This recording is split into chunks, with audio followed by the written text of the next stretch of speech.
Salut à tous, c'est Alex pour plein de tutos en vrac.fr devant ce magnifique coucher de soleil et devant une magnifique application que je vais vous présenter aujourd'hui.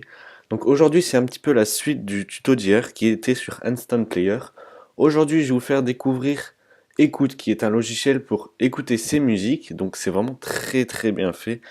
Le principe c'est de ne pas ouvrir iTunes comme Instant Player. Là on vient directement puiser mais sans ouvrir iTunes, ce qui va vous faire économiser un maximum de RAM. Donc c'est une application très bien organisée. Tout parce que déjà vous avez ici tous vos albums, vous pouvez ici choisir euh, tous vos, comment dire, on va faire un tri principal sur vos musiques par artiste, par album, par compositeur, vous avez vraiment tout. Donc moi je retourne par album parce que c'est ce qui me convient le mieux. Ici vous avez pas tous mes albums parce que tout est sur un disque dur externe, mais c'est vraiment en guise d'exemple que j'ai mis quelques albums. Donc ça se présente comment? Ça se présente ici avec tous vos albums. Quand vous allez cliquer sur un album, vous avez ici toutes les chansons qui vont apparaître. Donc je vais prendre une musique au hasard, je vais prendre Follow Me de Muse. Vous allez voir ici qu'il y a une petite miniature qui apparaît pour dire ce que vous écoutez.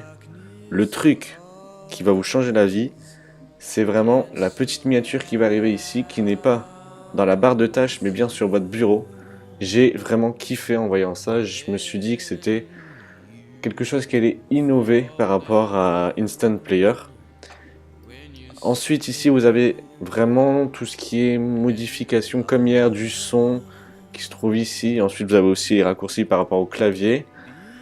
Ici vous avez vraiment toutes les chansons de l'album que vous êtes en train d'écouter. Ici les modes aléatoires, play, pause, musique avant, musique arrière, ça vous connaissez. Ici vous avez l'album plus, non la chanson plus l'artiste. Vous n'avez pas l'album, mais bon, à la limite, pour une application aussi bien designée, franchement, je pense que ça vaut vraiment le coup. Ensuite, vous allez ici, vous allez dans Fichier, vous avez vraiment tout ce qui est possibilité de rafraîchir la bibliothèque, la synchroniser pour récupérer vos chansons que vous venez d'importer. Ensuite, vous avez aussi les éditions, vues pour trier vos machins par vos musiques par nom, par date de sortie, enfin un petit peu tout.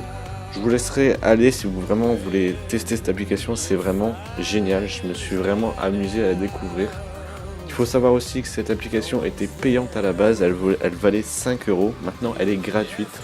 Vous pouvez la retrouver sur le site, dans son lien de téléchargement, tout est mis, tout est vraiment bien fait. Je recommande cette application à 200%, je vous laisse là-dessus, à très bientôt. Et je vous souhaite une bonne journée. Allez, ciao ciao.